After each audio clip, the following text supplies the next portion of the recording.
Buenas noches, mi nombre es José Manuel Pérez Herrera, soy estudiante de la Universidad Abierta y a Distancia de México y actualmente estoy cursando la asignatura de Soporte Vital en Medicina Prehospitalaria 3.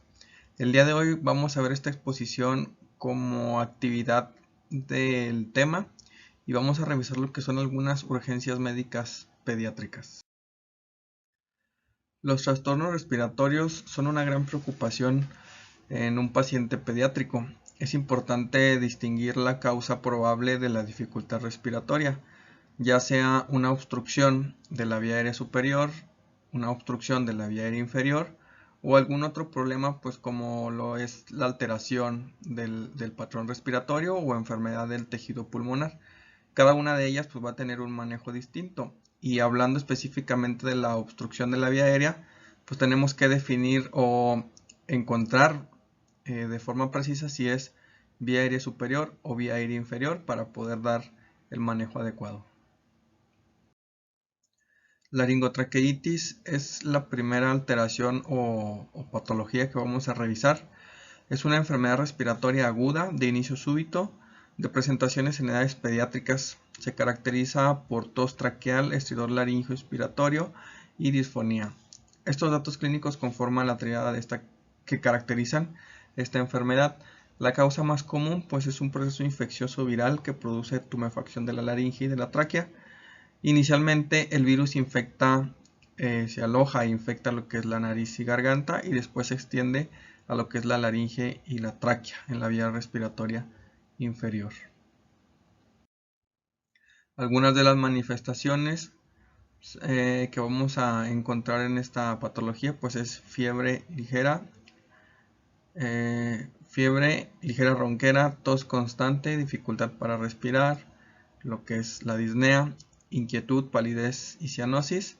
Y en algunos casos, pues cuando la disnea es un poquito más severa o más acentuada, el paciente puede llegar a posicionarse en una posición de trípode o en una posición que le llamamos así, de tripié o trípode, para poder mejorar un poquito la respiración.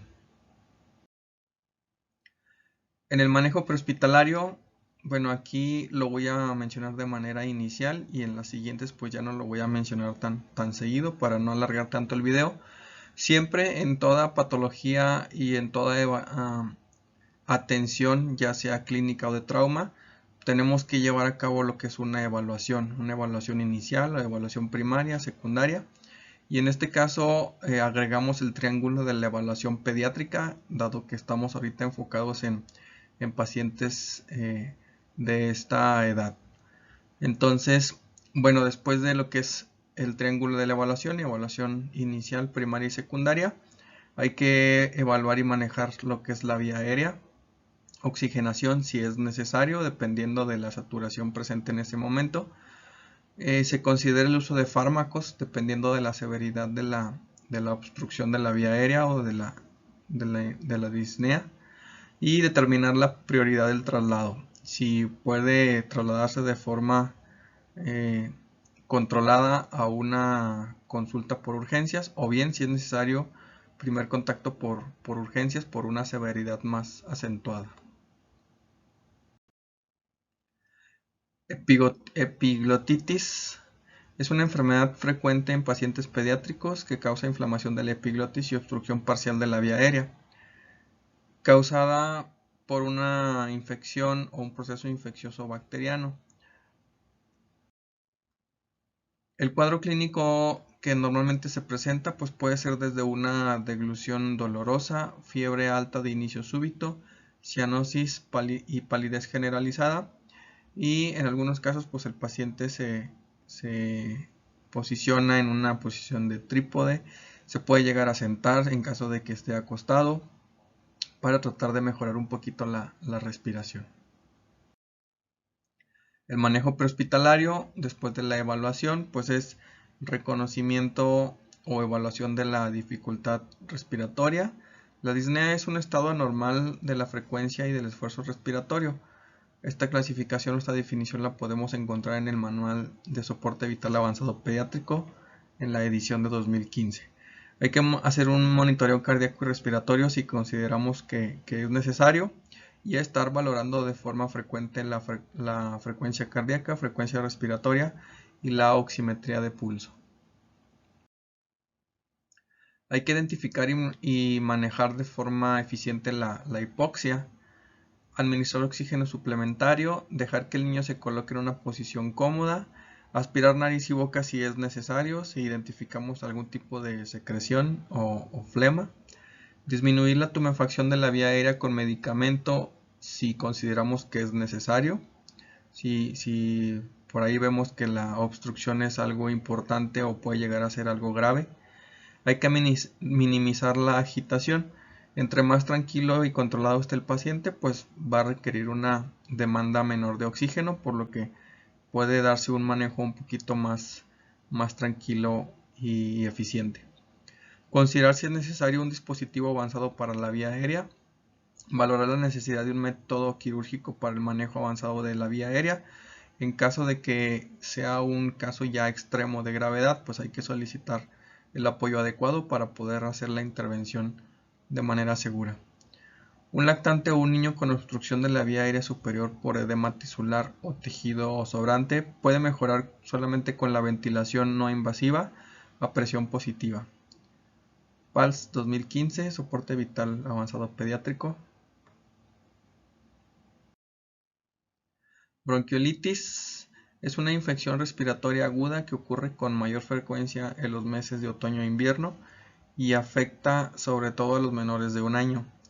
Las causas pueden ser desde un proceso infeccioso viral. El más común es el virus sincicial respiratorio. Y el cuadro clínico que normalmente podría llegar a presentar pues es tos, rinorrea, fiebre y disnea.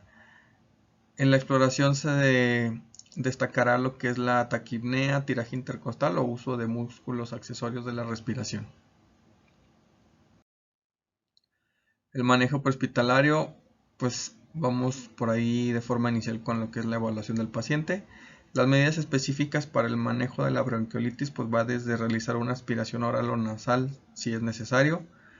Estudios controlados aleatorizados sobre el manejo de la bronquiolitis con broncodilatadores o corticosteroides han proporcionado resultados diversos. Esto quiere decir que en algunos casos el paciente puede mejorar, en la mayoría de ellos, pero en algunos otros se ha detectado que las manifestaciones o los signos y síntomas se agudizan y pues no hay una respuesta muy favorable para un manejo por medio de nebulización.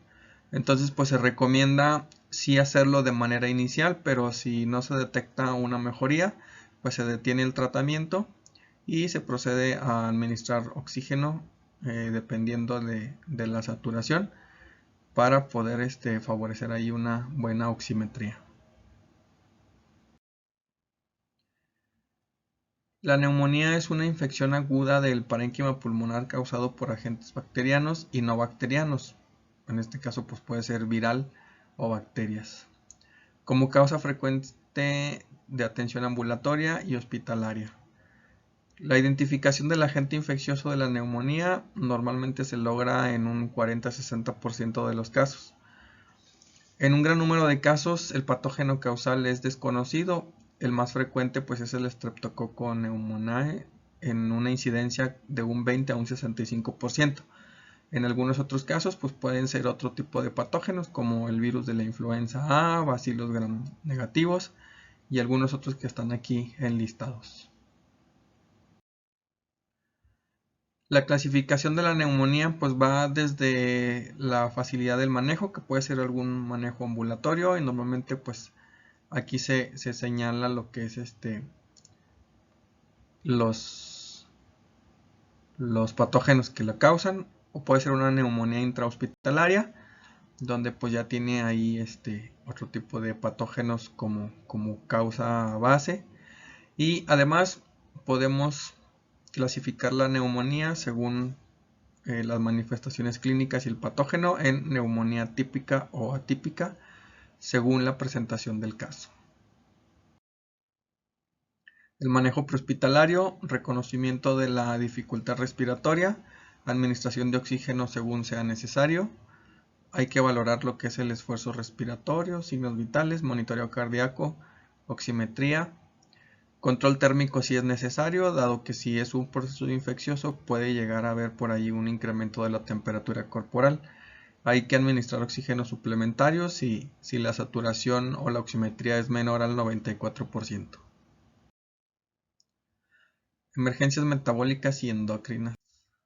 La diabetes mellitus neonatal es poco frecuente, sin embargo afecta en general a los recién nacidos y su presentación clínica es similar a la que ocurre en otras edades.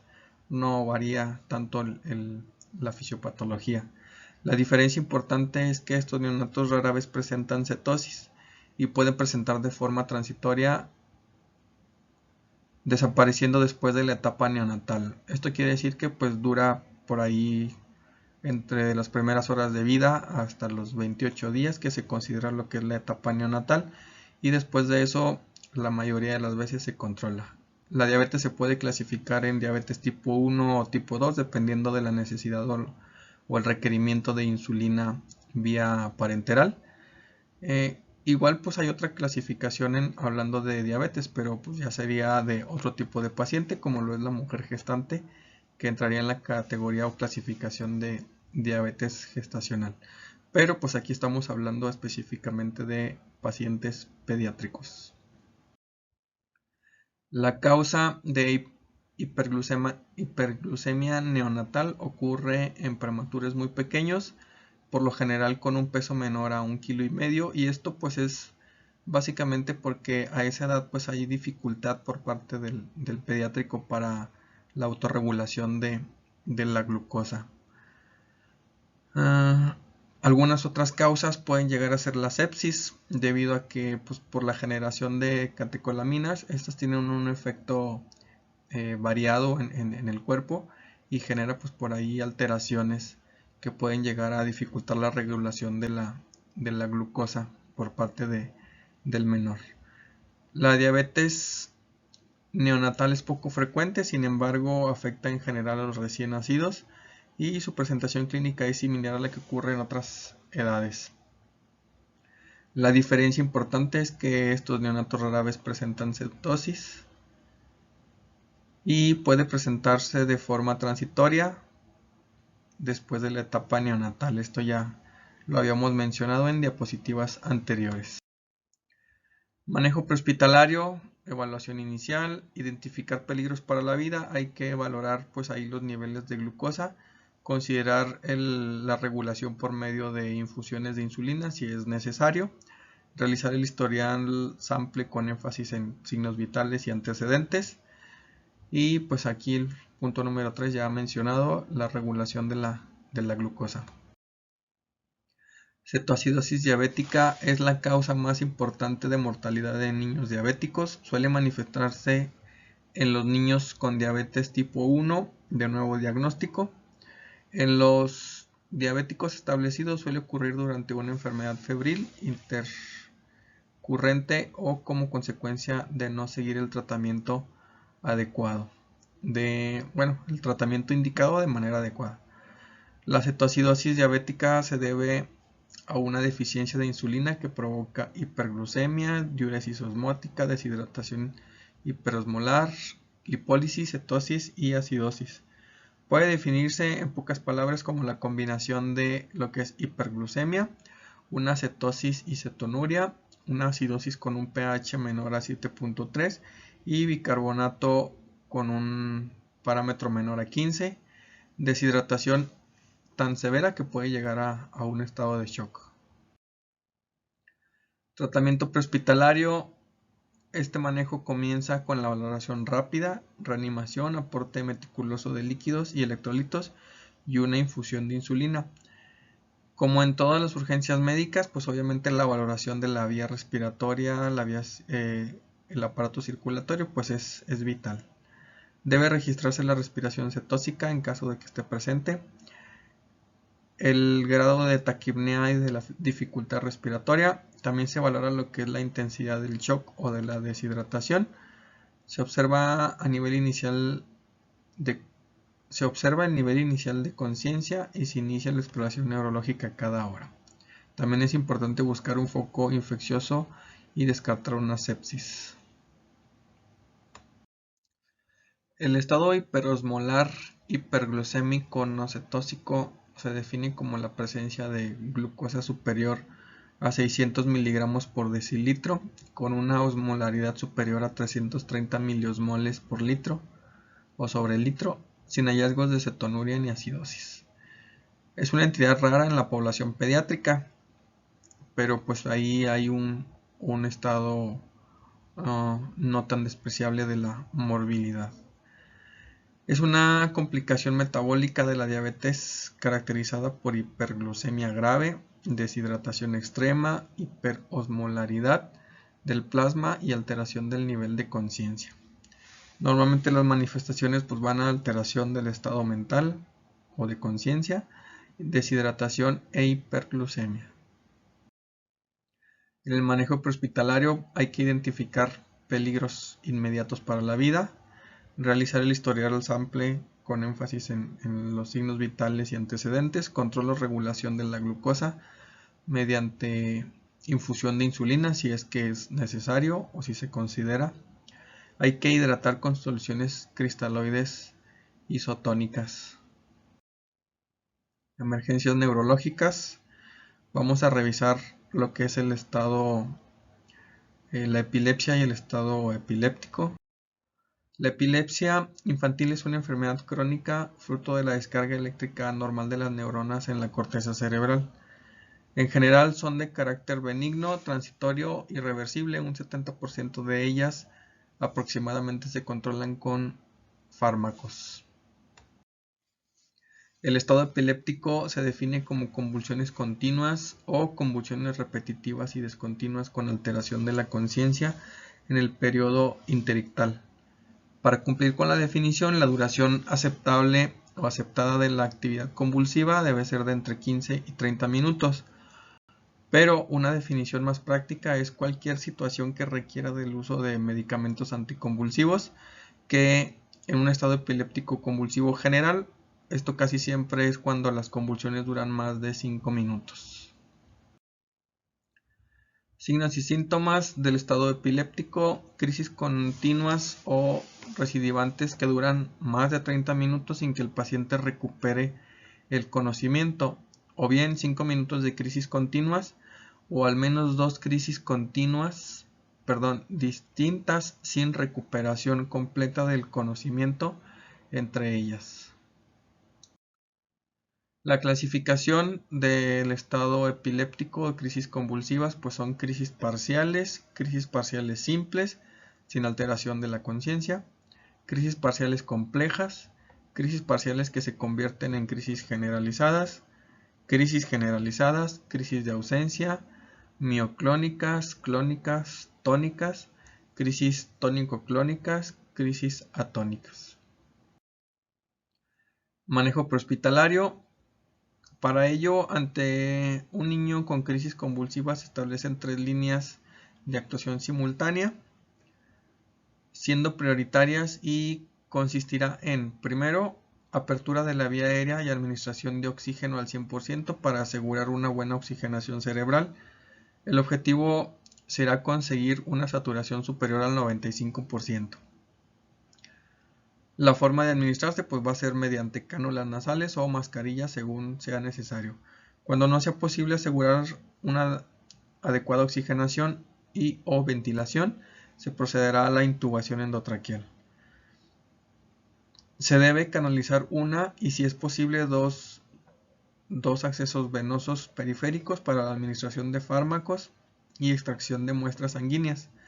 Aquí viene otra serie de indicaciones, pero esto lo coloqué, pero lo subrayé porque son acciones a seguir meramente dentro del hospital.